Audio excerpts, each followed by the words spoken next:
Everyone welcome again to our YouTube channel the GS solver. आज की जो video है इसमें हम घटना चक्र पूर्वावलोकन 2026 एडिशन में बिहार स्पेशल क्वेश्चन को करने वाले हैं। आप सभी को पता है जो बीपीएससी एईडीओ का पेपर है वो अप्रैल के मिड में होने वाला है और अप्रैल अब स्टार्ट ही होने वाला है, 2 दिन रह गया है। हालांकि मार्च क्लोजिंग को लेकर के काफ़ी अधिक व्यस्तता होने के कारण मैंने पिछले आई थिंक 1 वीक में कोई वीडियो आपको अपलोड नहीं किया है, लेकिन ये वीडियो निश्चित रूप से आपके लिए काफ़ी हेल्पफुल होने वाला है। अगर आप बीपीएससी या फिर बिहार स्टेट के किसी पेपर की तैयारी कर रहे हैं तो चूंकि इसमें केवल बिहार रिलेटेड क्वेश्चन होंगे, सो दैट ये केवल उन्हीं लोगों के लिए बेनिफिशियल है जो बिहार के किसी भी पेपर की तैयारी करते हैं।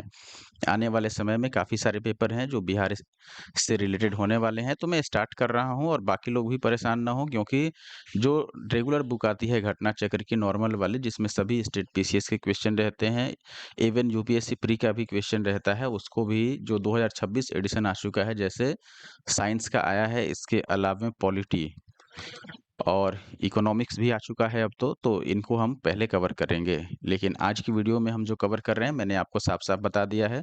वीडियो जिन लोगों को भी अच्छी लगे वो लाइक और कमेंट कर सकते हैं, जो लोग नए हैं वो सब्सक्राइब कर लेंगे। करते हैं, सबसे पहले हमें ऐतिहासिक परिदृश्य यानी बिहार के हिस्ट्री के बारे में पढ़ना है। तो पहला क्वेश्चन इसमें आपको करंट जैसा लगेगा, लेकिन ये करंट नहीं है। हालाँकि 65वीं बीपीएससी में 2019 में ही पूछा गया था। क्वेश्चन है, जुलाई 2019 में बिहार के महापाषाणिक स्थान, जिसको हम मेगालिथिक साइट कहते हैं, के पहले प्रलेखन के लिए विशेषज्ञों ने निम्नलिखित में से किस जिले का दौरा किया था? यानी कि उस जिले का नाम बताना है जो महापाषाणिक स्थान से जुड़ा हुआ है या महापाषाण काल से जुड़ा हुआ है। ऑप्शन है आपके पास पटना, जो कि बिहार की राजधानी है, कैमूर, बांका, मधुबनी, या इनमें से कोई नहीं, या एक से अधिक। आपको बता दें दोस्तों, ऑप्शंस तो यहाँ पर काफ़ी सारे अवेलेबल हैं, लेकिन जुलाई 2019 की हम बात करें तो उस समय जो महापाषाणिक स्थान के प्रलेखन के लिए विशेषज्ञों का दौरा हुआ था वो रोहतास जिले का हुआ था। रोहतास साक्षरता में काफ़ी आगे है और रोहतास जिले का दौरा भी किया गया था। हालाँकि ऑप्शन में रोहतास नहीं है, इसीलिए हम ऑप्शन ई को सही उत्तर मानेंगे, यानी कि उपयुक्त में से कोई नहीं। आप देखिएगा, एक्सप्लेनेशन भी मैं आपको एक्सप्लेन कर देता हूँ। देखिए, जुलाई 2019 में बिहार के महापाषाणिक स्थल का पहली बार पुरातात्विक अन्वेषण के लिए विशेषज्ञों दल ने रोहतास जिले का दौरा किया था। नवंबर 2018 में सोन घाटी सभ्यता के शोधकर्ता श्याम सुंदर तिवारी के नेतृत्व में पुरातत्वविदों की एक टीम ने रोहतास जिले के अंतर्गत रोहतासगढ़ से 5 वृहद पाषाणिक स्थलों की खोज की थी। रोहतासगढ़ नाम से ही स्पष्ट है, रोहतास में है। बीपीएससी ने हालांकि अपना फाइनल आंसर की जब जारी किया तो उसमें ऑप्शन बी यानी कैमूर को चूज किया था, जो कि निश्चित तौर पर त्रुटिपूर्ण है। आपको याद रखना है, रोहतास इसमें सही आंसर होगा। अगला सवाल है, बिहार के चिराद नामक पुरास्थल की प्राचीनतम संस्कृति है। बहुत ही इंपॉर्टेंट और कई बार पूछा गया है, इवन ये बीएसएससी में भी पूछा गया है। ठीक है, बिहार पुलिस में भी कई बार शायद पूछा गया है, लेकिन बिहार का जो चिराद नामक पुरास्थल है, इसकी प्राचीनतम संस्कृति है, यानी कि ये किस समय की है। बिहार में चिराद नामक एक जगह है, जो कि बिहार के सारण जिले में है, जिसको आप कई बार छपरा के नाम से आप बोलते हैं। आपको बस ये बताना है कि ये जो चिराद पुरास्थल है, ये किस युग का है या किस प्राचीनतम संस्कृति से जुड़ा हुआ है। पूरा पाषाणिक या फिर मध्य पाषाणिक, नवपाषाणिक या ताम्र पाषाणिक, या इनमें से कोई नहीं, या एक से अधिक। अब चूंकि चिराद जो स्थान है इससे नवपाषाण काल से संबंधित वस्तुएं खोदकर निकाली गई हैं, इसीलिए इसकी संस्कृति को नवपाषाण काल से संबंधित या नवपाषाणिक संस्कृति कहा जाएगा। तो ऑप्शन सी जो है वो सही उत्तर है। आप देखिएगा, बिहार का सारण जिला, इसमें चिराद नामक पुरा स्थल से नवपाषाणिक संस्कृति प्रकाश में आई है। इस पुरा स्थल का उत्खनन विभिन्न सर्वे में पटना विश्वविद्यालय के प्राचीन भारतीय इतिहास एवं पुरातत्व विभाग और बिहार सरकार के पुरातत्व निदेशालय द्वारा किया गया। यहाँ मानवीय अधिवास के साक्ष्य मिले हैं, यानी मानवों के, मनुष्य के रहने का साक्ष्य मिला है। नवपाषाण काल से दृष्टिगोचर होता है, यानी कि इससे पता चलता है कि यह नवपाषाण काल से संबंधित है। भारत की किसी नदी घाटी में खोजी जाने वाले यह पहला नवपाषाणिक पुरास्थल है, ये याद रखिएगा। अगला सवाल है, चीनी यात्री इत्सिंग ने बिहार का भ्रमण कब किया था? इत्सिंग यानी बिहार में कब आया था? ये दोस्तों चीनी यात्री जो इत्सिंग था ये बिहार में बौद्ध धर्म को जानने समझने और बौद्ध धर्म के अवशेषों को देखने के लिए आया था। हालांकि ऑप्शन में जो दिए गए हैं 405 ईस्वी, 635, 637 या नन ऑफ दिज, आपको बता दूं कि जो इत्सिंग आया था ये 670 के बाद आया था। 671 के आसपास आया था, जो कि ऑप्शन में नहीं है। सभी ऑप्शंस काफी दूर दूर हैं, इसीलिए हम ऑप्शन डी को सही उत्तर माने। ये दोस्तों चीनी यात्री इत्सिंग की बात की जा रही है, जो कि 671 ईस्वी में आया, 95 तक रहा। उस समय करीब-करीब यह 37 वर्ष की आयु का था। अपने कुछ बौद्ध सहयोगियों के साथ बौद्ध धर्म के अवशेषों को देखने की इच्छा से भारत घूमने के लिए आया था। बाद में उसके साथियों ने उसका साथ छोड़ दिया और वह अकेले कैंटन नगर से जहाज में बैठकर भारत की यात्रा पर चला। वह दक्षिण के समुद्री मार्ग से होकर भारत आया था और सुमात्रा द्वीप होते हुए वापस चीन चला गया। अगला सवाल है, बिहार का पहला मुस्लिम विजेता कौन था? यानी आक्रमण कर जीतने वाला, बिहार पर जिसने आक्रमण किया और विजेता रहा, विजयी रहा, जीत गया, ऐसा मुस्लिम व्यक्ति बताना है। मलिक इब्राहिम, इल्तुतमिश, बख्तियार खिलजी, अली मर्दान खिलजी, उपयुक्त में से कोई नहीं या उपयुक्त में से एक से अधिक। ये सारे ऑप्शंस हैं आपके पास। तो देखिए, बख्तियार खिलजी का नाम आपने ज़रूर सुना होगा। बख्तियार खिलजी जो था, वो बिहार को जीता तो था ही, यानी कि विजित किया था। उसके अलावा बिहार के 2 प्रमुख विश्वविद्यालय उस समय के, एक तो नालंदा और दूसरा विश्वविद्यालय हो गया विक्रमशिला। दोनों ही विश्वविद्यालय को इसने काफ़ी क्षति पहुँचाई, नष्ट किया था और इसी के लिए इसको याद रखा जाता है, यानी कि पॉजिटिव वे में नहीं, नेगेटिव वे में ही, लेकिन इसी के लिए इसको जाना जाता है। तो बख्तियार खिलजी जो है, अलाउद्दीन खिलजी अलग है, बख्तियार खिलजी अलग है। खिलजी से आपको कन्फ्यूज़ नहीं होना है। ऑप्शन सी यहाँ पर सही है। आप देखिएगा, इख्तियारुद्दीन मोहम्मद बिन बख्तियार खिलजी, ये इसका पूरा नाम है। बख्तियार खिलजी आप आम तौर पर याद रख सकते हैं। 1193 से 1202 ईस्वी के बीच में बिहार को जीतता है और नालंदा एवं विश्वविद्यालय महाबिहार को तहस-नहस करता है। हालांकि नालंदा यूनिवर्सिटी को भी इसने तहस-नहस किया था। महाबिहार और विश्वविद्यालय ये अलग-अलग जगह पर नहीं थे। इसलिए अगर बिहार का पहला मुस्लिम विजेता देखा जाए तो वो बख्तियार खिलजी ही होगा। अगला सवाल है, नालंदा विश्वविद्यालय के विनाश का क्या कारण था? मुसलमान कौन? यही बख्तियार खिलजी, मैंने अभी बता ही दिया। अगला सवाल देखिए, अब नालंदा विहार का विध्वंस किसने किया, यानी विनाश किसने किया? बख्तियार खिलजी ने, कुतुबुद्दीन ऐबक ने, मोहम्मद बिन तुगलक ने या अलाउद्दीन खिलजी ने? सीधी सी बात है, बख्तियार खिलजी ने इसका विध्वंस किया, इसको नष्ट किया था, इस पर आक्रमण करके। अगला सवाल है, बिहार में तुर्क सत्ता का वास्तविक संस्थापक किसको माना जाता है? मलिक हसामुद्दीन को या फिर बख्तियार खिलजी को, इब्राहिम को या फिर दरिया खान नुहानी को? उपयुक्त में से कोई नहीं या इनमें से एक से अधिक। तो निश्चित तौर पर बिहार में तुर्क सत्ता, यानी कि आप मुस्लिम सत्ता की बात करेंगे तो जो सबसे पहले बिहार को विजित करता है वही होगा। तो इब्न बख्तियार खिलजी यहाँ पर सही उत्तर माना जाएगा, जो कि ऑप्शन बी में है। आप देखिएगा, इख्तियारुद्दीन मोहम्मद बिन बख्तियार खिलजी बिहार में तुर्क सत्ता का वास्तविक संस्थापक माना जाता है। अगला सवाल देखिए दोस्तों, क्वेश्चन नंबर 8, बिहार पर बख्तियार खिलजी के हमले का पहला विवरण कैसे प्राप्त होता है या फिर कहाँ से प्राप्त होता है? कैसे पता चलता है कि बख्तियार खिलजी ने बिहार पर हमला किया था? तारीख ए हिंद से या फिर तबकात ए नासरी से या ताज उल मासिर से या फिर तारीख ए मुबारक शाही से? इसमें जो भी ऑप्शंस हैं ये पुस्तकों के नाम हैं। तो तबकात ए नासरी एक पुस्तक थी दोस्तों, जिसे मिन्हाजुद्दीन सिराज द्वारा लिखा गया है। आप सिराज बस याद रख सकते हैं, सिराज। पुस्तक में सिराज ने बख्तियार खिलजी के बिहार पर हमलों की चर्चा की है, तो निश्चित तौर पर ऑप्शन बी जो है वो सही उत्तर है। आप देखिएगा, प्रसिद्ध फारसी इतिहासकार मिन्हाजुद्दीन सिराज ने अपनी पुस्तक तबकात ए नासिरी में बिहार में बख्तियार खिलजी के हमलों के बारे में वर्णन किया है, विस्तार पूर्वक बताया है। अब अगला क्वेश्चन जो है ये भी इंपॉर्टेंट है। आप देखिए, कश्मीर घाटी के अंतिम मुगल शासक यूसुफ शाह चक, जिन्हें मुगल सम्राट अकबर द्वारा बिहार में निर्वासित कर दिया गया था, उसको कहाँ दफनाया गया था? किसको? यूसुफ शाह चक को।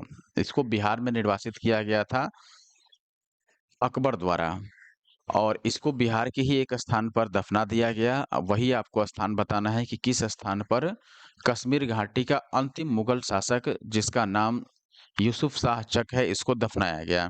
इसके बारे में प्रमुख चीज़ क्या है कि सम्राट अकबर, जो महान सम्राट के रूप में जाने जाते हैं, उन्होंने बिहार में निर्वासित किया था। तो ये इसका जो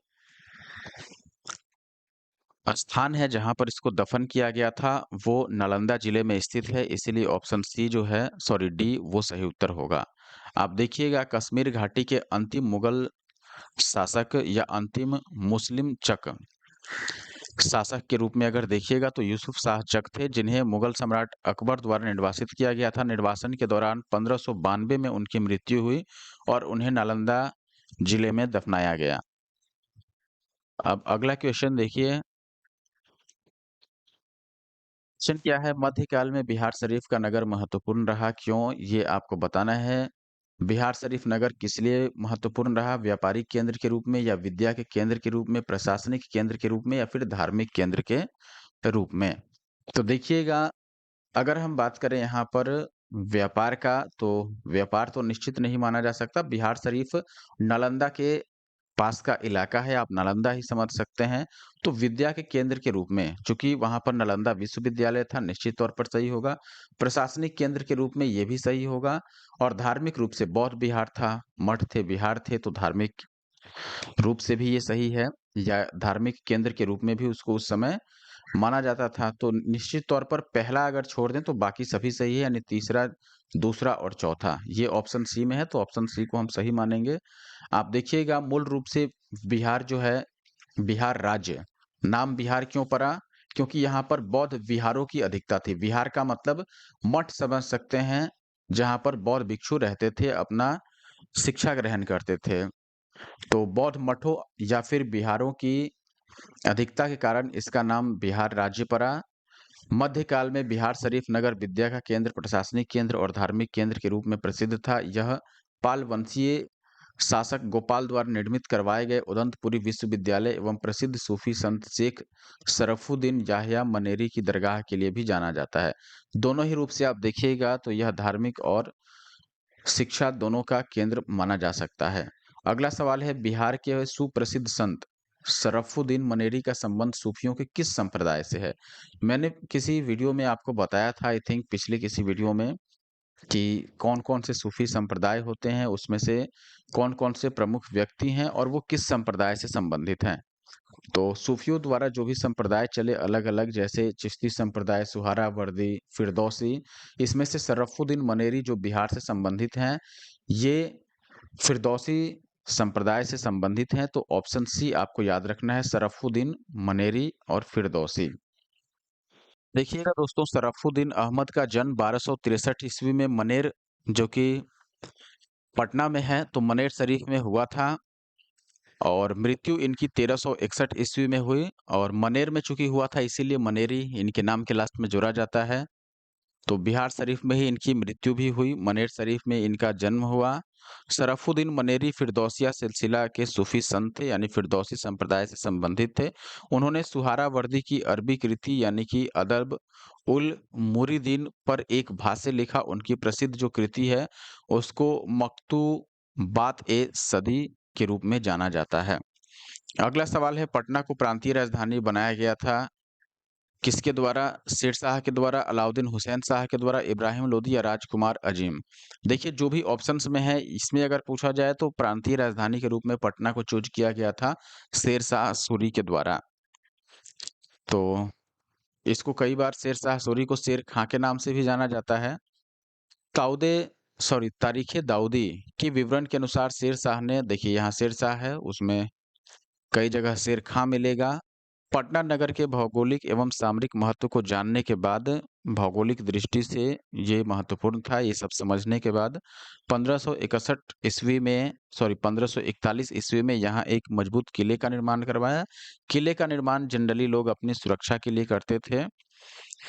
इसे बिहार राज्य की राजधानी बनाया, किसको? पटना को। और पटना का प्राचीन नाम पाटलिपुत्र था, जिसकी स्थापना मगध के सम्राट अजातशत्रु के द्वारा किया गया था। कई बार ये उदायन के रूप में भी जाना जाता है, उदायन जो कि अजातशत्रु का पुत्र था। ठीक है, आप देखिए यहाँ ये लिखा भी गया है कि पटना का प्राचीन नाम पाटलिपुत्र था, जिसकी स्थापना तो स्थापना किसने की थी पाटलिपुत्र की? इसके अनुसार सम्राट अजातशत्रु ने, और अजातशत्रु का उत्तराधिकारी उदयन ने राजगृह के स्थान पर पाटलिपुत्र को अपनी राजधानी पहली बार बनाया था। हालांकि पाटलिपुत्र या फिर पटना को बसाने का श्रेय भी उदयन को अधिकांश बुक में दिया जाता है। और हमने देखा भी था, अगर आपने स्टार्टिंग में देखा होगा तो इस क्वेश्चन पर काफी मैंने चर्चा किया है। अगला सवाल है, वर्ष 1632 में बिहार के पटना शहर में कौन-सी कंपनी ने अपनी फैक्ट्री स्थापित की थी? बहुत इम्पोर्टेंट है, Dutch east India company. Bihar के पटना में डच ईस्ट इंडिया कंपनी ने 1632 में अपनी कंपनी या फिर अपनी फैक्ट्री स्थापित की थी।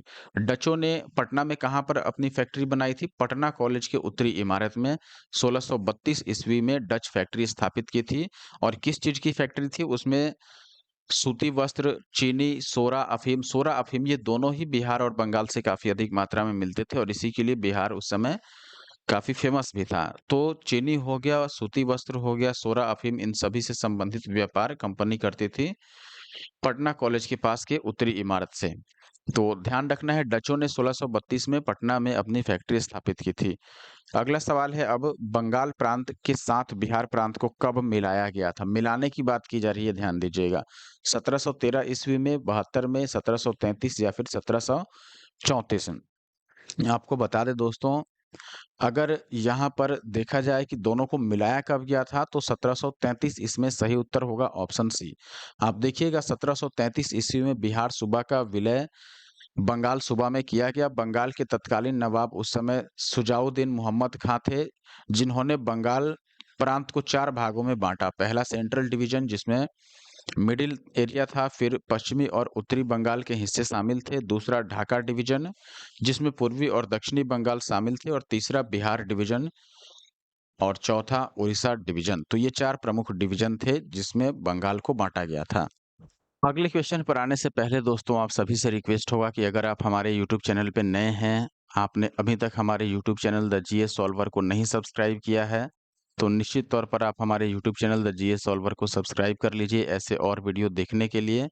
और साथ ही साथ, अगर आपको वीडियो अच्छी लगे तो वीडियो को लाइक भी कर दीजिए, कमेंट कर दीजिए, और दोस्तों के साथ शेयर ज़रूर किया कीजिए। क्वेश्चन क्या है, अलीवर्दी खां को किस वर्ष बिहार का डिप्टी गवर्नर नियुक्त किया गया था? 1729 में, 34 में, 46 में या फिर 1733 में? आपको मैं बता देता हूँ दोस्तों, देखो अभी हमने पढ़ा था कि बिहार को और बंगाल को कब मिलाया गया था।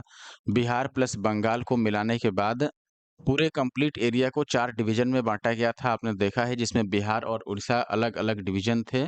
बाकी मिडिल बंगाल को मिलाकर एक डिवीज़न बनाया गया, और साउथ बंगाल को मिलाकर एक डिवीज़न बनाया गया।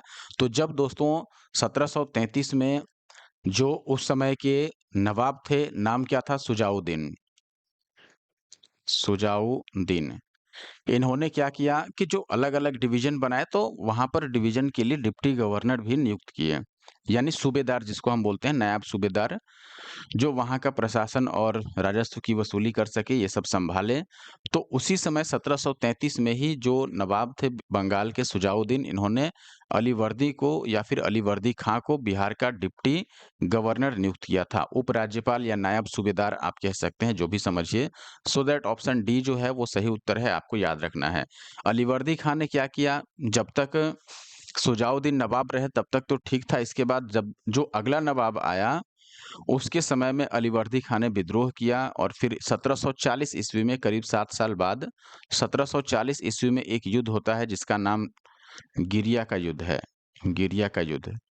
इसमें अलीवर्दी खां ने उस समय के जो नवाब थे बंगाल के, उसको हराकर, पराजित करके, और खुद अपने आप को नवाब घोषित किया बंगाल का।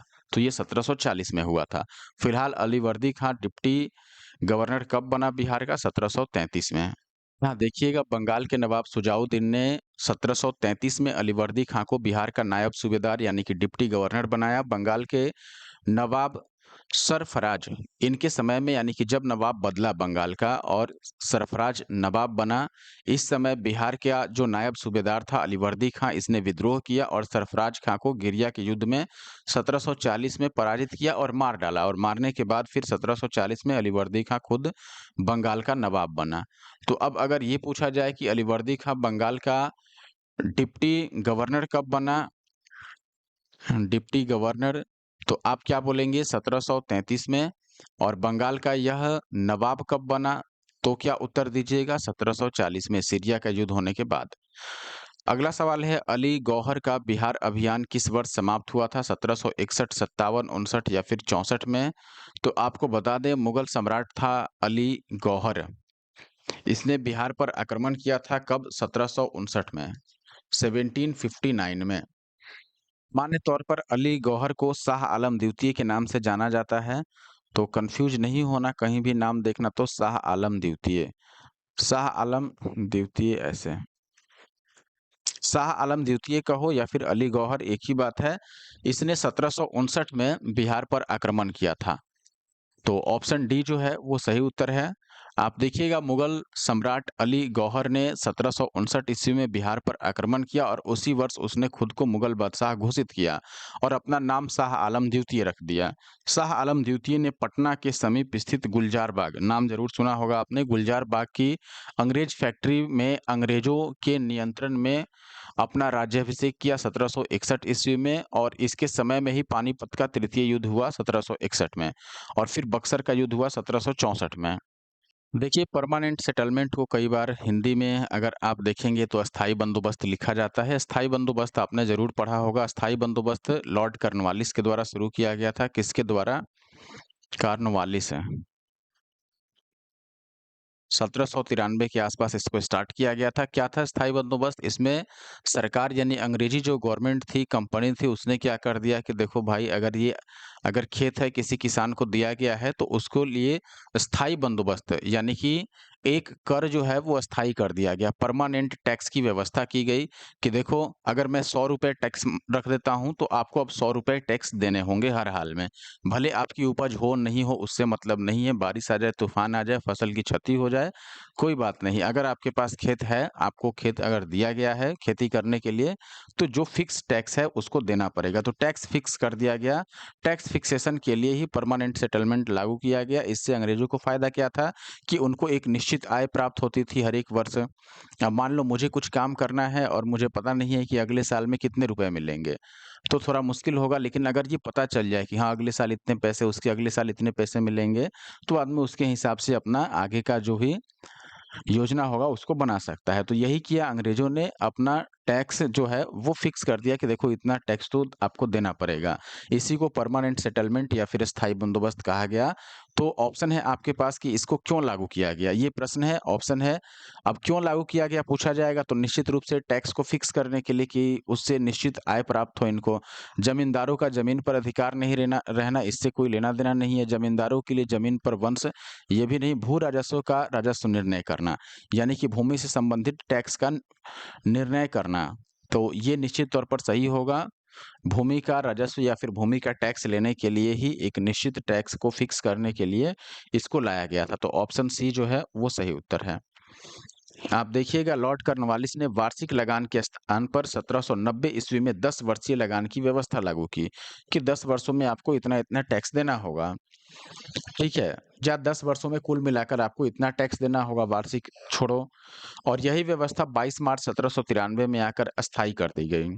यानी कि 3 सालों बाद इसे अस्थायी कर दिया गया और इसी को अस्थायी बंदोबस्त यानी कि परमानेंट सेटलमेंट कहा गया। इस व्यवस्था को बिहार में लागू करने का कारण जमींदारों के लिए जमीन पर वंश परंपरागत अधिकार को स्वेच्छा से हस्तांतरित करना, मूल कंपनी के लिए भू राजस्व के लिए एक निश्चित राशि तय करना कि कंपनी को कम से कम इतनी राशि केवल भूमि के टैक्स से जरूर मिल जाए। अब अगला सवाल है, 1830 के दशक में पटना नगर केंद्र था किसका? सन्यासी विद्रोह का, या फिर गोदखारी विद्रोह का, मुंडा विद्रोह का, या वहाबी आंदोलन का? देखिए, अगर 1830 की बात की जाए तो 1830 में पटना नगर जो था, उस समय वहाबी आंदोलन वहां चल रहा था, इसीलिए 1830 में पटना नगर वहाबी आंदोलन का केंद्र माना जा सकता है।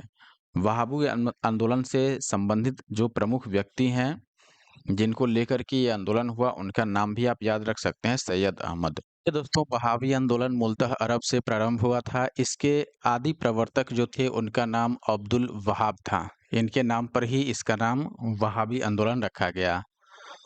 उन्हीं के नाम पर, ये तो मैंने बता ही दिया। आरंभ में यह इस्लामिक सुधार आंदोलन था, यानी इस्लाम धर्म में जो भी गलत चीज़ें थी उनको दूर करने के लिए, अंधविश्वास हटाने के लिए, उसको और अच्छा करने के लिए एक तरह का सुधार धार्मिक आंदोलन था।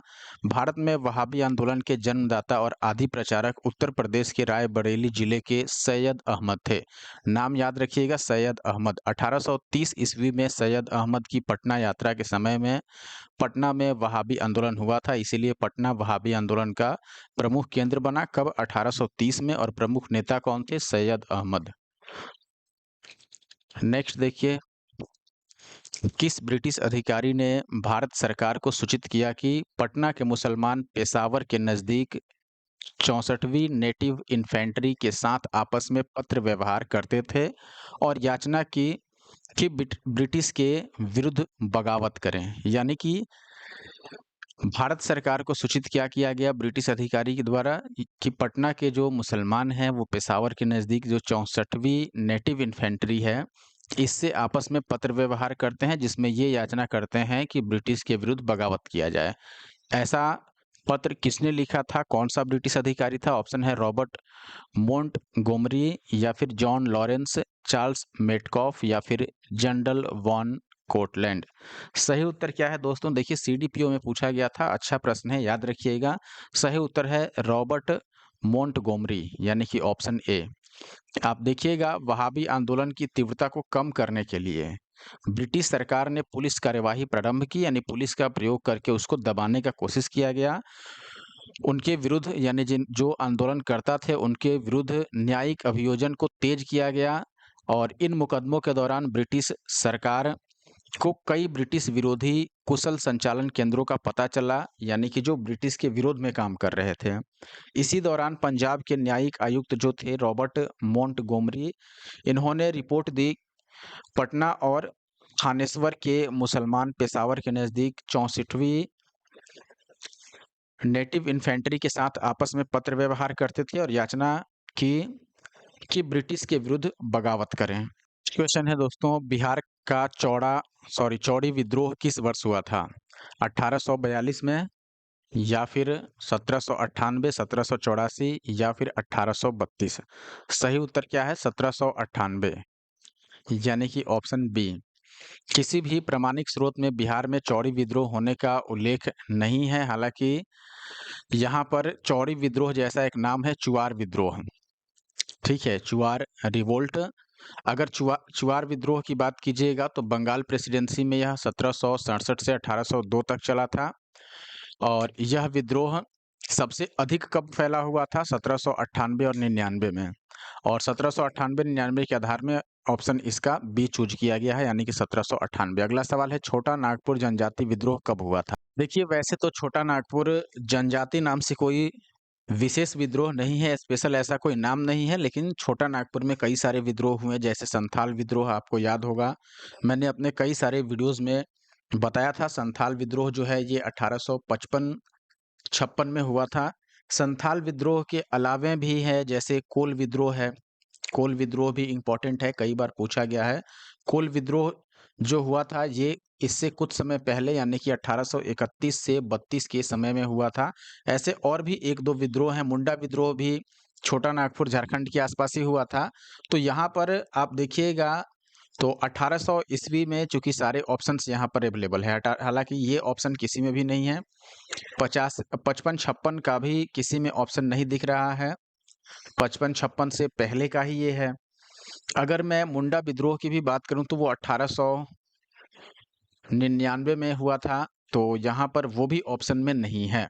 तो इस हिसाब से इसमें बुक में भी कोई आंसर नहीं दिया गया है, यहाँ पर आप देख सकते हैं स्टार मार्क लगा हुआ। देखिए दोस्तों, छोटा नागपुर जनजाति इस नाम से देखिएगा तो इतिहास में कोई विद्रोह नहीं मिलता है, लेकिन इस क्षेत्र में कई सारे विद्रोह हुए।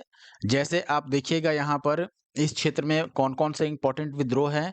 एक तो कोल विद्रोह जो कि 1831-32 में हुआ। सेकंड संथाल विद्रोह, टाइमिंग है आपके पास 1855-56 and the last one is Munda विद्रोह 1899 से 1900 तक। 19 में इसको दबा दिया गया था बिरसा मुंडा इसके नेतृत्वकर्ता थे, मुंडा विद्रोह के। 1855 में संथालों ने किस अंग्रेज कमांडर को हराया था? 1855 में संथाल विद्रोह हुआ था, आपको पता है। तो किस अंग्रेज कमांडर को हराया था संथालों ने? ऑप्शन है कैप्टन निक फेविले या फिर लेफ्टिनेंट बास्टिन, मेजर बारो या फिर कर्नल वाइट। सही आंसर क्या है? मेजर बारो। 1855 से लेकर के और 1856 तक चला, 56 में खत्म हुआ ये विद्रोह, संथाल विद्रोह। इसमें विशेष रूप से आप देखिएगा तो अंग्रेज कमांडर को भगाया गया इनके द्वारा, मेजर बारो को। ऑप्शन सी जो है वो सही उत्तर है। आप देखिएगा संथाल विद्रोह जरूर याद रखिएगा। 1855 में संथालों ने भागलपुर क्षेत्र के भोगनडीह गांव, वर्तमान में यह साहिबगंज जिले में स्थित है, जो झारखंड का है, यहाँ पर विद्रोह किया गया संथालों द्वारा। कब? 1855 में। इन्होंने एक साथ पुलिस और दीकुओं, दीकुओं का मतलब क्या हुआ? दीकू का मतलब जो अंग्रेज के लोग थे, ऐसे समझिए, जो संथालों को दबाना चाहते थे, तो उनको दीकू बोला जाता है, जिनके विरोध में संथालों ने विद्रोह किया था। तो दीकुओं और पुलिस पर, दोनों पर आक्रमण किए, जिसका नेतृत्व सिद्धो यानी कि संथाल विद्रोह के नेतृत्वकर्ता सिद्धो कान्हू चांद भैरव। इनमें सिद्धो और कान्हो ये जरूर याद रखिएगा, दो नाम बहुत बार पूछा गया है।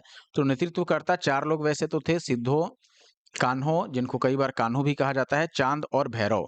इन्होंने मिलकर के नेतृत्व किया था संथाल विद्रोह का, और इसको दबाने के लिए मेजर बारो के नेतृत्व में एक सेना भेजी गई अंग्रेजों की सरकार द्वारा, जिसे संथालों ने हरा दिया था। अंततः 1856 ईस्वी में भागलपुर के जो कमिश्नर थे ब्राउन और मेजर जनरल लॉयड, इन दोनों ने क्रूरतापूर्वक संथालों का विद्रोह जो था उसको दमन कर दिया, उसका यानी कि खत्म कर दिया। संथाल यानी कि हुल विद्रोह आदिवासी आंदोलन कब हुआ था? 1855-56 में। अभी मैंने बताया। नेतृत्वकर्ता का नाम याद रखिए जरूर, एस के सीबी। एस के सीबी यानी कि सिद्धो, या फिर कई बार सिदो भी लिखा जाता है। के का मतलब कान्हो या फिर कान्हो, और सी का मतलब हुआ चांद, और बी यानी कि भैरव। तो ये नाम याद रखिएगा। हुआ कब था? 1855-56 में। किस क्षेत्र में? छोटा नागपुर क्षेत्र, आप याद रख सकते हैं। निम्न में से संथाल विद्रोह कब हुआ? ऑप्शन डी सही उत्तर होगा, इसमें ज्यादा दिमाग नहीं लगाना है। अगले सवाल पर आते हैं, जो कि है क्वेश्चन नंबर 25। ये कह रहा है कि 1855 में संथाल विद्रोह का नेतृत्व किसने किया था? देखिए, सिधो और कान्हू, यहाँ पर दो व्यक्तियों का नाम है। मैंने बताया था नाम याद रखने के लिए, एस के और सीबी। एस के सीबी। बुद्धू भगत और तेजा भगत नहीं थे बिल्कुल। मुलू मानेक या फिर मदारी पासी, ये सब नहीं थे। तो ये भी ऑप्शन गलत हो गया, ऑप्शन ए सही होगा, सिदो और कान्हो। अगला सवाल, संथाल विद्रोह के नेता मैंने बता ही दिया, एस के सीबी आपको याद रखना है, सिदो, कान्हो, चांद और भैरव। ऑप्शंस यदि आप देखिएगा तो केवल सिद्धू और कान्हू ही है, तो हम इसी को ही सही मानेंगे, क्योंकि उपयुक्त में से कोई नहीं मानना गलत होगा, क्योंकि ये दोनों तो नेता थे ही उसके, भले ही दो लोगों का नाम नहीं हो। आगे बढ़ने से पहले आपसे रिक्वेस्ट होगा कि अगर आप हमारे यूट्यूब चैनल पे नए हैं, आपने अभी तक हमारे YouTube channel the GS solver को नहीं सब्सक्राइब किया है, तो जरूर सब्सक्राइब कर लें ऐसे और वीडियो देखने के लिए। अगला सवाल आप देखिएगा, उस क्षेत्र की पहचान करना है जहां संथालों ने 1855-56 में अपनी सरकार की घोषणा की थी, अंग्रेजों को हरा कर। कौन सा क्षेत्र था? भागलपुर। आपको याद होगा, भागलपुर राजमहल क्षेत्र था। ऑप्शन बी जो है वो सही उत्तर है। आप देखिए, 1855-56 में संथालों का जो विद्रोह था मुख्यतः ब्रिटिश शासन के विरुद्ध हुआ, यानी ब्रिटिश का जो शासन था संथालों के प्रति, उसको लेकर के इनमें नाराजगी थी, और इसीलिए ब्रिटिश शासन के विरुद्ध हुआ। उनकी मुख्य शिकायत किससे थी? भद्र लोग यानी कि सिविलाइज्ड पीपल, अर्थात बंगाल और उत्तर भारत के उन संभ्रांत लोगों से थी, जो उनके इलाके में आकर बस गए थे, संथालों के इलाके में जाकर बस गए थे और उनका शोषण दोहन करते थे। अंग्रेजों से फरियाद करने पर अंग्रेज उन्हें भद्र लोगों का पक्ष लेते थे, जिनके विरोध में ये बोल रहे थे, आदिवासी अपने पोशाकों को, सॉरी, अपने शोषकों को, यानी जो इनका शोषण करते थे, उनको दीकू कहते थे। 1855 में सिद्धू, कान्हू, चांद और भैरव, ये चार भाइयों के नेतृत्व में संथाल जाति के जो लोग थे वो एकत्रित हुए और अपने इलाके का स्वयं शासन करने की इच्छा जाहिर की, यानी स्वशासन की इच्छा जाहिर की कि हमारे इलाके में शासन हमारी होनी चाहिए। विद्रोह प्रारंभ हुआ और व्यापक रूप से धारण हो कर लिया, यानी कि व्यापक रूप से वो फैल गया। विद्रोहियों ने भागलपुर और राजमहल के बीच संचार व्यवस्था को ठप कर दिया, यानी दोनों जगहों पर जो दिकू थे उनके बीच में आपसी कोई संवाद ना हो, इसीलिए संचार व्यवस्था को ठप कर दिया। संपूर्ण क्षेत्र उनके शासन के अंतर्गत आ गया, यानी संथालों के अंतर्गत। उन्होंने कंपनी के शासन के अंत की घोषणा भी कर दी थी उसी समय, यानी कि 1855 में। तो याद रखना है कहाँ पर हुआ था संथाल विद्रोह? भागलपुर और राजमहल के बीच में इन्होंने अपनी सरकार की घोषणा कर दी थी। हालांकि विद्रोह मुख्य रूप से छोटा नागपुर क्षेत्र में हुआ था। बिरसा मुंडा के गुरु कौन थे? बिरसा मुंडा मुंडा विद्रोह के नेतृत्वकर्ता थे। इनके जो गुरु थे वो थे आनंद पांडे। याद रखना है। आप देखिएगा बिरसा मुंडा के गुरु का नाम क्या था? आनंद पांडे। बिरसा मुंडा ने मुंडा विद्रोह जो कि 1899 से 1900 में तक चला था, इसका नेतृत्व किया था इन्होंने। इनका जन्म 1875 में हुआ था। समझिए 75 में जन्म हुआ, 1899 में ये नेतृत्व करता थे। ये करीब-करीब 24 वर्ष की उम्र में, जिस उम्र में आप और हम तैयारी करते हैं, उस उम्र में ये आंदोलन के नेतृत्व करता थे। और 1875 ईस्वी में उलीहातू नामक गांव में इनका जन्म हुआ। उनकी शिक्षा दीक्षा चाईबासा में हुई थी। जर्मन धर्म प्रचारकों से प्रभावित होकर वह ईसाई बन गए, लेकिन उनकी आत्म पिपासा शांत नहीं हुई। वह अपने पूर्वजों के मौलिक मुंडा धर्म में विश्वास करने लगे। वे हिंदू धर्म की विचारधारा से भी अत्यधिक प्रभावित हुए थे। 1895 ईस्वी में उन्होंने एक नए संप्रदाय का प्रचलन किया, जिसके आधार पर उन्होंने बोगों यानी कि देवी देवता की जगह सिंह बोगा यानी कि केवल एक देवता की पूजा करने को कहा। कई सारे देवी देवताओं की पूजा न कर केवल एक देवता की पूजा करने का इन्होंने विचार प्रकट किया। लोग उन्हें साक्षात ईश्वर का अवतार समझने लगे थे उस समय। इस दौरान 3 फरवरी 1900 को बिरसा को सोते हुए अंग्रेजों ने पकड़ लिया और फिर जून 1900 में उनको जेल में उनकी मृत्यु हो गई। नेक्स्ट है दोस्तों, मुंडा विद्रोह के नेता कौन थे? अभी मैंने बताया बिरसा मुंडा स्वयं इसके नेतृत्व करता थे। बाकी सिद्धू और कान्हू ये दोनों संथाल विद्रोह के नेता थे। संथाल विद्रोह, तो आई होप आपको ये याद रहेगा। अगला सवाल, मुंडा विद्रोह के नेता कौन थे? बिरसा मुंडा। सेम क्वेश्चन है, आप देखिएगा 66वीं यानी 2020 में पूछा गया। 2005 में भी ये क्वेश्चन 47वीं बीपीएससी में पूछा गया था। नेक्स्ट क्वेश्चन है, बिरसा मुंडा का कार्य क्षेत्र कौन सा था? रांची, चंपारण, बलिया या फिर अलीपुर? तो रांची सही उत्तर होगा। झारखंड का एरिया आपको चूज करना है। बिरसा मुंडा का कार्य क्षेत्र रांची से भागलपुर तक फैला हुआ था, क्योंकि भागलपुर में ही प्रारंभ हुआ था मुंडा विद्रोह पहले। और सॉरी, मुंडा विद्रोह बोल रहा हूँ, भागलपुर में पहले संथाल विद्रोह प्रारंभ हुआ था, ठीक है। हालांकि भागलपुर, रांची, इन सभी इलाकों में मुंडा विद्रोह फैला। बिरसा मुंडा का मुख्य उद्देश्य क्या था? जनजातियों में समाज सुधार करना एवं इन्हें ब्रिटिश सत्ता से दूर रखना, या फिर ब्रिटिशों को जनजातियों के समाज से दूर रखना। बिरसा ने अनेक देवताओं जैसे बोंगा की पूजा को छोड़कर अपने अनुयायियों को केवल एक ईश्वर यानी सिंह बोंगा की पूजा करने का मांग किया, आह्वान किया। अगला सवाल है, बिरसा मुंडा विद्रोह कहाँ हुआ था? सेम क्वेश्चन है, देख रहे हैं आप। रांची सही उत्तर होगा और ये 70वीं बीपीएससी का सवाल है, यानी कि 2024 में ही पूछा गया है। नेक्स्ट क्वेश्चन, 1899 से 1900 ईस्वी की मुंडा क्रांति के नेता कौन थे? बिरसा मुंडा। तो ये भी क्वेश्चन सेम है, 47वीं में भी पूछा गया है। अगला सवाल देखिए, ये भी हमने पढ़ लिया है। बिरसा मुंडा को सोते हुए कब पकड़ा गया था? 1900 ईस्वी में पकड़ा गया था। 1900 ईस्वी में, हालांकि यहाँ एक ही ऑप्शन है, लेकिन चूंकि ऑप्शन ई है तो आपको डेट भी याद रखना होगा। डेट क्या है? 4 फरवरी। 4 फरवरी सन 1900 को उनको पकड़ा गया था और जून में उनकी मृत्यु हुई। जून 1900 में जेल में ही उनकी मृत्यु हो गई थी। सोते समय हालांकि इनको पकड़ा गया था। अगला सवाल आप देखिएगा दोस्तों, यहाँ है, बिरसा मुंडा द्वारा किसको कमांडर इन चीफ नियुक्त किया गया था? धेमका मुंडा को, गया मुंडा को, सुंदर मुंडा को, इनमें से एक से अधिक या इनमें से कोई नहीं? सही उत्तर है दोस्तों गया मुंडा। मुंडा विद्रोह जो हुआ था आपको पता है 1899 से 1900 ईस्वी तक चला था। हालांकि बिरसा मुंडा को जब पकड़ लिया गया उसके बाद मुंडा विद्रोह भी खत्म हो गया एक तरह से। इसमें नेतृत्वकर्ता तो खुद बिरसा मुंडा थे और इनके द्वारा जो कमांडर इन चीफ यानी कि सेनापति एक तरह से कह सकते हैं जिनको चुना गया था, वो थे गया मुंडा। तो याद रखना है, ऑप्शन बी जो है वो सही उत्तर है। अंग्रेजों के विरुद्ध संघर्ष के लिए बिरसा मुंडा आसपास के गांवों से आदिवासी युवकों को एकत्र कर उन्हें सशस्त्र संघर्ष के लिए ट्रेनिंग दी, यानी शस्त्र के साथ।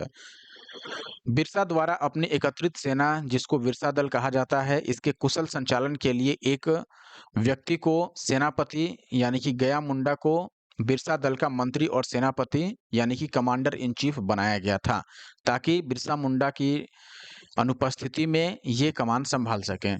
बिरसा मुंडा किसके पक्ष में थे? झारखंड के, छत्तीसगढ़ के, उत्तरांचल के, या इनमें से कोई नहीं? देखिए, अगर आप झारखंड चुनेंगे तो भी गलत हो सकता है, और अगर पक्ष की बात करेंगे तो ये किसी राज्य का पक्ष नहीं ले रहे थे। आपको पता है ये पक्ष किसका ले रहे थे? ये अपनी जनजाति का पक्ष ले रहे थे। इनकी जनजाति कौन-सी थी? मुंडा। तो मुंडा जनजाति के पक्ष में ये थे, और जहाँ-जहाँ, अब ये नहीं है कि झारखंड में ही केवल मुंडा जनजाति थी, झारखंड में उनकी संख्या अधिक थी। लेकिन फिर भी अगर हम राज्य की बात करें कि किस राज्य के पक्ष में थे, तो ऐसा कोई राज्य नहीं है। किस जनजाति के पक्ष में थे अगर पूछा जाए, तो फिर मुंडा जनजाति सही उत्तर होगा। तो उस हिसाब से चूँकि इसमें इनमें से कोई नहीं अवेलेबल है, तो ऑप्शन डी को चूज़ किया जाएगा। आप देखिएगा 1899 से 1900 के बीच मुंडा आदिवासियों ने बिरसा मुंडा के नेतृत्व में विद्रोह किया था। यह विद्रोह भूमि व्यवस्था में परिवर्तन और दीकुओं के विरुद्ध था। दीकू कौन? जो शोषण कर रहे थे इनका। बिरसा मुंडा द्वारा मुंडा जाति का शासन स्थापित करने की बात कही गई थी, यानी मुंडा जाति के पक्षधर थे, न कि वो किसी राज्य विशेष की स्थापना करना चाहते थे या फिर किसी राज्य विशेष के वो पक्षधर थे। अगला सवाल, 1857 के विद्रोह ने बिहार के कई नगरों को प्रभावित किया। बिहार के विभिन्न नगरों में विद्रोह के विस्फोट का सही क्रम बताना है, यानी इनमें से पहले कहाँ विस्फोट हुआ, उसके बाद कहाँ, फिर अगला कहाँ, ऐसे बताना है। हालांकि ये 1857 की क्रांति से जुड़ा हुआ है। आपके पास ऑप्शन है, देखिए, पटना, मुजफ्फरपुर, रोहिणी और जगदीशपुर। लगभग सभी ऑप्शंस में यही चीजें लिखी गई हैं, यही शहरों के, इन्हीं शहरों के नाम है, बस आगे पीछे उनको दिया गया है।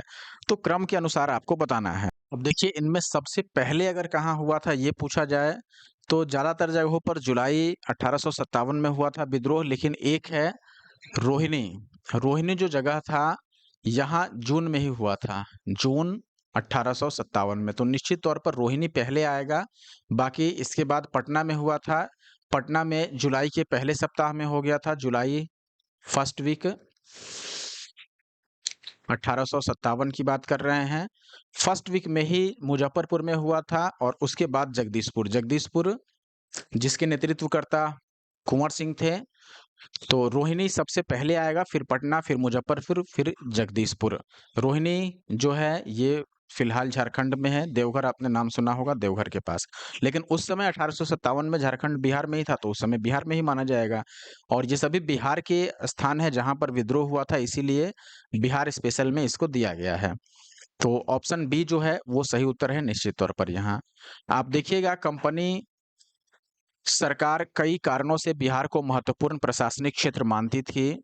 संथाल परगना जिला अंतर्गत देवघर सब डिवीजन के रोहिणी नामक गांव में 5वीं इरेगुलर कैवेलरी यानी कि 5वीं अस्थायी घुड़सवार सेना की एक कंपनी का मुख्यालय था। यह 12 जून 1857 को पहले जो विद्रोह हुआ वो इसी टुकड़ी ने किया था। यानी यहाँ जो घुड़सवार थे, यानी जो सैनिक थे, चूंकि इसको सिपाही विद्रोह भी माना जाता है 1857 की क्रांति को, तो यहाँ पर पहले विद्रोह हुआ। फिर पटना में 3 जुलाई यानी पहले सप्ताह में, और वारिस अली की गिरफ्तारी के पश्चात जुलाई 1857 के पहले सप्ताह में ही मुजफ्फरपुर में शुरू हुआ यह विद्रोह, और फिर जुलाई 1857 के अंतिम सप्ताह में कुंवर सिंह ने आरा के जगदीशपुर में विद्रोह किया, यानी ये नेतृत्व करता थे। अगला सवाल है आपके पास, निम्न में से कौन सा ईस्ट इंडिया कंपनी के सिपाहियों को विद्रोही बनाने का कारण नहीं था?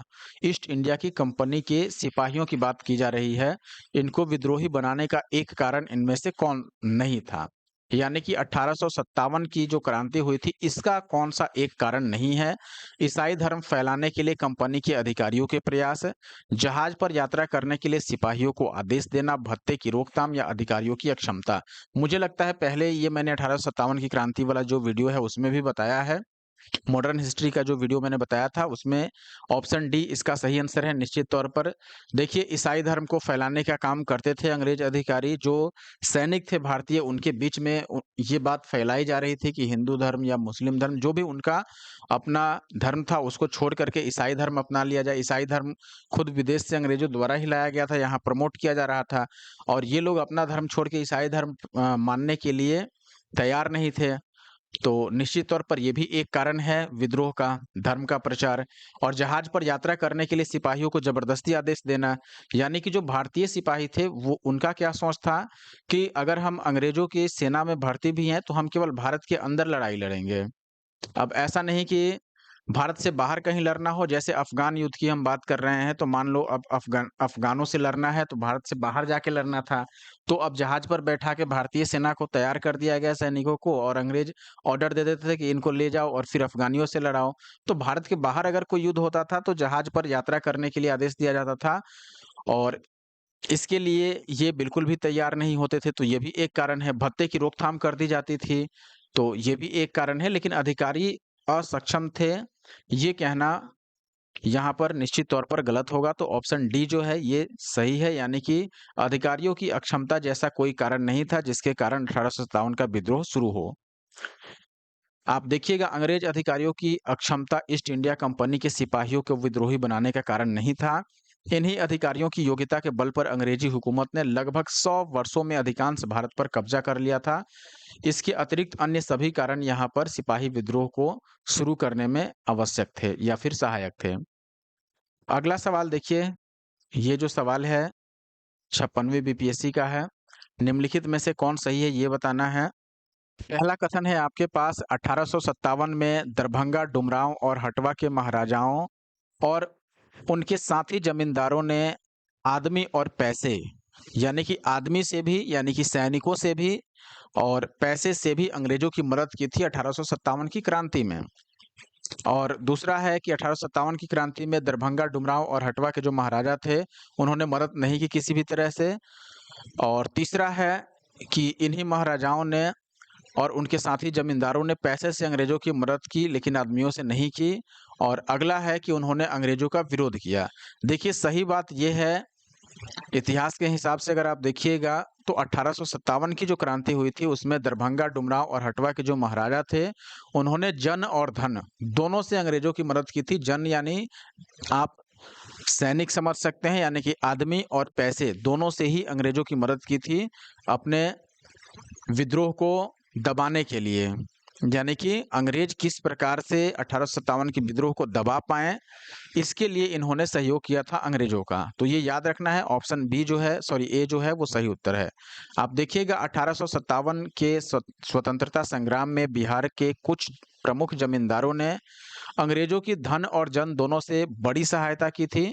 अंग्रेजों के इस प्रकार की मदद पहुंचाने में प्रमुख रूप से अगर देखिएगा बिहार में तो दरभंगा, डुमरांव और हटवा के जमींदार शामिल थे और वहाँ के महाराजा भी आप कह सकते हैं शामिल थे। आगे बढ़ते हैं, अगला सवाल अब देखिएगा। अगला सबसे इम्पोर्टेंट सवाल कई बार पूछा गया है, बिहार में 1857 के विद्रोह के नेतृत्वकर्ता कौन थे? हरे कृष्ण सिंह या बाबू अमर सिंह, कुंवर सिंह या फिर राजा शहजादा सिंह, इनमें से कोई नहीं या उपयुक्त में से एक से अधिक है। देखिए 1857 की क्रांति जो हुई थी उसमें खासकर बिहार में एक जगह है जगदीशपुर जो कि आरा का इलाका है। वहाँ पर जो 1857 का विद्रोह चल रहा था उसके नेतृत्वकर्ता थे बाबू वीर कुंवर सिंह। कुंवर सिंह ही पहले कहा जाता था, नाम बाद में इसमें वीर जोड़ा गया। और जब इनकी मृत्यु हो गई गोली लगने से, गोली लगी थी इनके हाथ में, फिर जहर फैलने से रोकने के लिए ऐसा माना जाता है कि इन्होंने अपना वो हाथ काट कर फेंक दिया था ताकि जहर और शरीर में नहीं फैले। और इनकी मृत्यु के पश्चात इनके जो भाई थे अमर सिंह वो नेतृत्व किए। मुख्य रूप से नेतृत्वकर्ता माना जाएगा किसको? कुंवर सिंह को। ऑप्शन सी जो है वो सही उत्तर है। आप देखिएगा यहाँ पर 1857 में जगदीशपुर में विद्रोह की अगुवाई करने वाले कुंवर सिंह बिहार के आरा जो कि भोजपुर जिला से संबंधित थे। उन्होंने अंग्रेजों के विरुद्ध विद्रोह का झंडा बुलंद किया था। प्रकृति ने उन्हें अदम्य शौर्य, वीरता और सेना नायक के आदर्श गुणों से मंडित किया था। इसी कारण उन्हें सही रूप में विद्रोह के दौरान बिहार का शेर माना गया, बिहार का सिंह कहा गया। उन्होंने तत्कालीन शाहाबाद में अंग्रेजों की सत्ता का तख्तापलट किया और अपनी सरकार स्थापित की। वे कानपुर पर संयुक्त आक्रमण के लिए नाना साहब की मदद हेतु कालपी की ओर आगे बढ़े। वह विद्रोह की मशाल को रोहतास, मिर्जापुर, रीवा, बांदा और लखनऊ तक लेकर गए, जहां उनका अत्यंत सम्मानपूर्वक स्वागत भी किया गया। अपनी अंतिम सफलता के रूप में उन्होंने अपने गृहनगर यानी उनका जो अपना होम टाउन था जगदीशपुर, उसके निकट अंग्रेजों को बुरी तरह पराजित किया। इसी युद्ध के दौरान वे अंग्रेज सेनापति विलियम टेलर से पराजित होकर बुरी तरह घायल हुए एवं 26 अप्रैल 1858 को वीर गति को प्राप्त हुए। हालांकि कुछ स्रोतों में कुंवर सिंह के देहांत की तिथि अलग बताई गई है, जो कि गलत है। आपको याद रखना है 26 अप्रैल 1858, ये बिल्कुल सही उत्तर है। अगला सवाल है 64वीं बीपीएससी से, कुंवर सिंह अंग्रेजों के खिलाफ 1857 के विद्रोह में किस जगह शामिल हुए थे? तो जगदीशपुर, जो कि आरा में है, तो आरा आपका सही आंसर होगा, ऑप्शन ए। क्वेश्चन है जगदीशपुर के राजा कौन थे? निश्चित तौर पर कुंवर सिंह ही जगदीशपुर के राजा थे। अगला सवाल देखिए, जगदीशपुर से ही संबंधित है। जगदीशपुर के किस व्यक्ति ने 1857 के विप्लव में क्रांतिकारियों का नेतृत्व किया था? यानी कि इस विद्रोह में क्रांतिकारी जो थे, अंग्रेजों के खिलाफ जिन्होंने क्रांति की थी, उनका नेतृत्वकर्ता कौन था? कुंवर सिंह थे। अगला सवाल, कुंवर सिंह ने 1857 के विद्रोह में नेतृत्व किस प्रांत से किया था? बिहार से। तो जो आसान क्वेश्चन है, बार-बार रिपीट हो रहा है, उसको हम जल्दी कवर करके खत्म करेंगे। फिर बिहार का नेतृत्वकर्ता कौन था? कुंवर सिंह ही थे 1857 की क्रांति में। नेक्स्ट क्वेश्चन सेम ही है, ऑप्शन सी आंसर होगा, तो इसमें ज़्यादा कुछ बोलना नहीं है। आगे बढ़ता हूँ। हाँ, ये सवाल देखिए, 1857 की क्रांति के नेता कुंवर सिंह का देहांत कब हुआ? 10 अप्रैल 1858, 17 जून 1858, 9 मई 1858 या फिर 20 जून 1858। अब देखिए, हमने बोला था या बुक में ही दिया था, पहले मैंने किसी क्वेश्चन में पढ़ा था कि 9 मई 1858 को कई किताबों में बताया जाता है, लेकिन एक्चुअल जो टाइमिंग है, जो सही है, वो क्या है? एक्चुअल जो डेट है वो है 26 अप्रैल का, 26 अप्रैल 1858। हालांकि ये ऑप्शन में नहीं है, इसीलिए बुक में स्टार मार्क कर दिया गया है। ऑप्शन में 9 मई 1858 दिया गया है। अगला सवाल है, कुंवर सिंह कहाँ के राजा थे? जगदीशपुर के। तो ये तो मिलता जुलता प्रश्न है। नेक्स्ट क्वेश्चन देखिए, बीपीएससी का है, कुंवर सिंह जगदीशपुर में कब प्रविष्ट हुए? यानी कि कब यहाँ पर कब पहुंचे जगदीशपुर में? तो ये पहुंचे थे 22 अप्रैल 1858 को अपनी सेना के साथ अंग्रेजों के खिलाफ लड़ाई लड़ने के लिए। तो आप देखिएगा 22 अप्रैल 1858 को कुंवर सिंह लगभग 1000 पैदल सैनिक एवं कुछ घुड़सवारों के साथ जगदीशपुर पहुंच गए। अपनी जख्मी बाह को खुद अपनी तलवार से काटकर उन्होंने गंगा को समर्पित कर दिया, यानी गंगा में उसको बहा दिया। ये मैंने बताया ही था शायद आपको, तो याद रखना है 22 अप्रैल 1858 को वो आए थे और एक गोली लगी थी जिस हाथ में, उसको उन्होंने काटकर और गंगा में विसर्जित कर दिया। अगला सवाल है आपके पास, बिहार में 1857 की क्रांति के दौरान आरा और शाहाबाद, पटना, आरा और शाहाबाद जिलों में नेतृत्व किसने किया? तो कुंवर सिंह ने किया, ऑप्शन सी सही है यहाँ पर। आप देखिएगा 1857 की क्रांति के दौरान पटना, आरा और शाहाबाद में कुंवर सिंह ने नेतृत्व किया। 1857 में जब उन्होंने दानापुर में तैनात सिपाहियों की कमान संभाली, तब वह लगभग 80 वर्ष के थे उस समय। दिए गए प्रश्न में जिलों का उल्लेख होना त्रुटिपूर्ण है, ठीक है।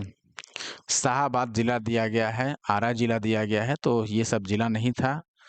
1857 के विद्रोह का बिहार में 15 जुलाई 1857 से 20 जनवरी 1858 तक केंद्र था, यानी इसके बीच में जो विद्रोह हुआ वो कहाँ पर चला था इस डेट पर? ऑप्शंस देखिएगा दोस्तों, यहाँ पर ऑप्शन है रामपुर, हमीरपुर, धीरपुर या फिर जगदीशपुर। सही उत्तर क्या है दोस्तों? जगदीशपुर। आपको पता था जगदीशपुर ही उस समय केंद्र था जहां पर बाबू वीर कुंवर सिंह ने खुद नेतृत्व किया था। तो बिहार में 1857 के विद्रोह का केंद्र जगदीशपुर था, जहां जमींदार कुंवर सिंह ने नेतृत्व संभाला और अंग्रेजों की सत्ता का तख्ता पलटकर अपनी सरकार स्थापित की। विद्रोह के को पटना डिवीजन के कमिश्नर विलियम टेलर और बंगाल के गोलंदाज फौज के मेजर विंसेंट आयर द्वारा दबा दिया गया बाद में आगे चलकर। अगला सवाल है स्कूल टीचर का, 1857 के विद्रोह के दौरान ब्रिटिश सेना के किस सेनापति को कुंवर सिंह के विरुद्ध भेजा गया था? जनरल हेविट या फिर कैंपबेल, ह्यूरोज या उपयुक्त में से एक से अधिक या इनमें से कोई नहीं? नाम तो इसमें से कोई भी नहीं मिल रहा है, तो निश्चित तौर पर ऑप्शन ई जो है वो सही उत्तर होगा। सही आप यहाँ पर नाम देख सकते हैं। बिहार के विद्रोह को दबाने के लिए पटना डिवीजन के कमिश्नर विलियम टेलर को भेजा गया और इसके साथ में बंगाल के गोलंदाज फौज के मेजर विंसेंट आयर, तो 2 लोगों को भेजा गया था, विलियम टेलर और विंसेंट आयर को। इनका नाम ऑप्शन में नहीं है, इसीलिए ऑप्शन ई सही हो गया। अगला सवाल, मैं जहां भी हूं जगदीशपुर वहीं है, यह किसने कहा था? अमर सिंह ने या फिर झांसी की रानी ने? जगदीशपुर की बात है तो झांसी की रानी तो नहीं कहेंगी और ना ही जनरल लॉयड। ऑप्शन बचता है अमर सिंह और कुंवर सिंह, तो यहाँ पर सही उत्तर क्या है? कुंवर सिंह। कुंवर सिंह ने कहा था मैं जहां हूं जगदीशपुर वहीं है। अब आप देखिएगा यहाँ पर 1857 के विद्रोह के दौरान बिहार के शाहाबाद जिले के जगदीशपुर के 80 वर्षीय बाबूवीर कुंवर सिंह ने बिहार में विद्रोह का नेतृत्व किया। इसी विद्रोह के दौरान कुंवर सिंह ने कहा कि मैं जहां भी हूं जगदीशपुर वहीं है। कुंवर सिंह की मृत्यु के बाद इनके भाई अमर सिंह ने विद्रोह का नेतृत्व संभाला और दिसंबर 1858 तक युद्ध जारी रखा। अंत में विलियम टेलर एवं विंसेंट आयर ने विद्रोह को दबा दिया। अब अगला सवाल आपको बताना है कि 1857 के विद्रोह से बिहार का कौन सा भाग अप्रभावित रहा, यानी जहां विद्रोह नहीं हुआ। देखिए दानापुर में हुआ ही था, खुद कुंवर सिंह कमान संभाले थे वहां भी, पटना में हुआ ही, आरा के जगदीशपुर में हुआ ही, मुजफ्फरपुर में भी हुआ ही, मुंगेर में नहीं हुआ। तो ऑप्शन यहाँ पर पांचवा जिस भी ऑप्शन में है, ऑप्शन बी यहाँ पर सही उत्तर होगा, केवल 5। आप देख सकते हैं 1857 का जो विद्रोह था, इसके दौरान बिहार में आरा, जो वर्तमान भोजपुर जिले का मुख्यालय है, दानापुर, पटना, मुजफ्फरपुर, इन सभी जगह पर विद्रोह हुआ था। पटना में पीर अली, जो कि एक पुस्तक विक्रेता थे, इन्होंने विद्रोहियों का नेतृत्व किया। ग्रामीण जनता के बीच अंग्रेजी हुकूमत के विरुद्ध जो भी विद्रोही काम कर रहे थे, उन्होंने विद्रोही सिपाहियों का समर्थन किया। मुंगेर 1857 के विद्रोह से अप्रभावित रहा, यानी वहां इसका कोई प्रभाव नहीं देखने को मिला। नेक्स्ट है दोस्तों, यहाँ पर रिक्त स्थानों की पूर्ति करनी है। डैश में बंगाल और बिहार में भूमि पर किराएदारों के अधिकारों को बंगाल किराएदारी अधिनियम द्वारा दिया गया था, यानी कि कब बंगाल और बिहार में भूमि पर किराएदारों के अधिकारों को बंगाल किराएदारी अधिनियम द्वारा दे दिया गया था? 85 में, 86 में, 89 या फिर 1900 में? सही उत्तर क्या है दोस्तों? 1885। ऑप्शन ए जो है वो सही उत्तर है। आप देखिएगा 1793 की बात है जब लॉर्ड कॉर्नवालिस द्वारा अस्थायी बंदोबस्त को लागू किया गया, जिसमें जमींदारों को और अधिक अधिकार प्रदान कर दिए गए। 19वीं शताब्दी तक आते-आते भूमि की मांग बढ़ने लगी। भूमि मालिकों ने किराए में बढ़ोतरी की, यानी किराया बढ़ा दिया अपना, क्योंकि मांग बढ़ने लगी। मांग बढ़ेगा तो दाम भी बढ़ेगा। यह समस्या किसानों का विद्रोह का कारण था एक तरह से, क्योंकि अब किसानों को भूमि इतनी आसानी से नहीं मिल पा रही थी। और इसी बीच बंगाल सरकार ने बंगाल, बिहार और उड़ीसा में बंगाल किराएदारी अधिनियम 1885 को लागू किया, जिसमें भूमि मालिकों यानी जमींदारों और किराएदारों के अधिकारों को परिभाषित किया गया, यानी किराएदारों के लिए क्या अधिकार रहेगा जो भूमि को किराए पर ले रहे हैं, और जमींदारों के लिए क्या अधिकार रहेगा।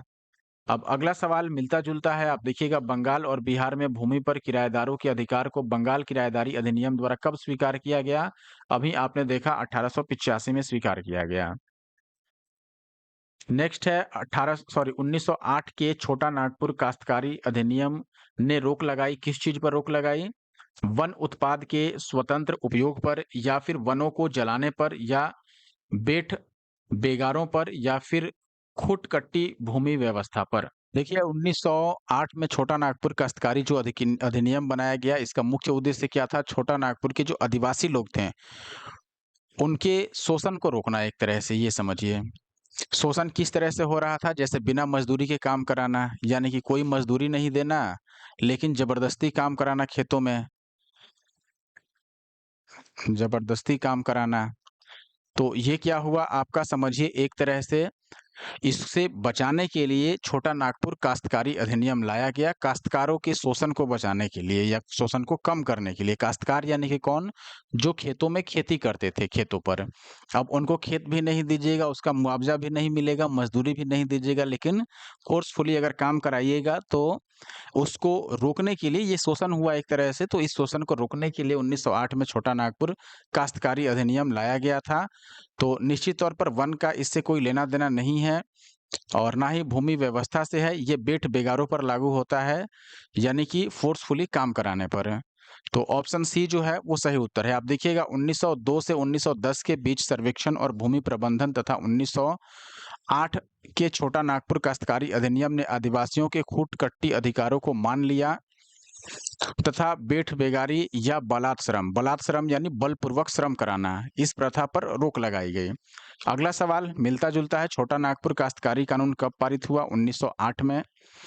नेक्स्ट, अगला सवाल देखने से पहले दोस्तों आप सभी से रिक्वेस्ट कि अगर आप हमारे यूट्यूब चैनल पे नए हैं, द जीएस सॉल्वर को अभी तक सब्सक्राइब नहीं किए हैं तो प्लीज़ सब्सक्राइब कर लें।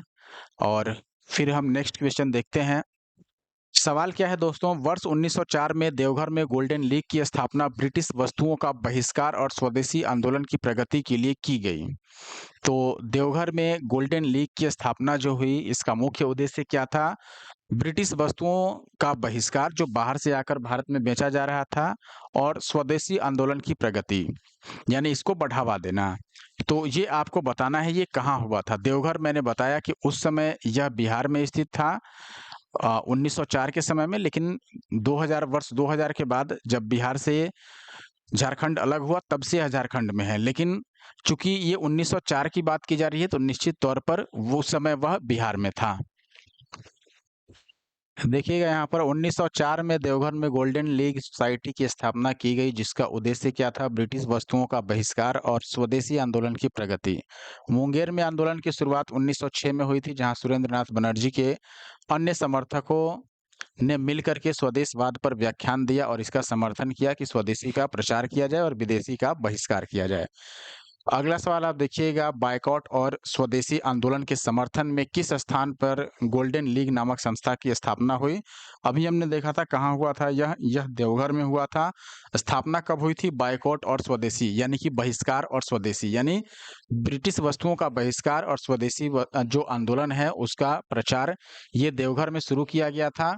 और इसके लिए एक संस्था का स्थापना किया गया जिसका नाम क्या रखा गया? Golden league.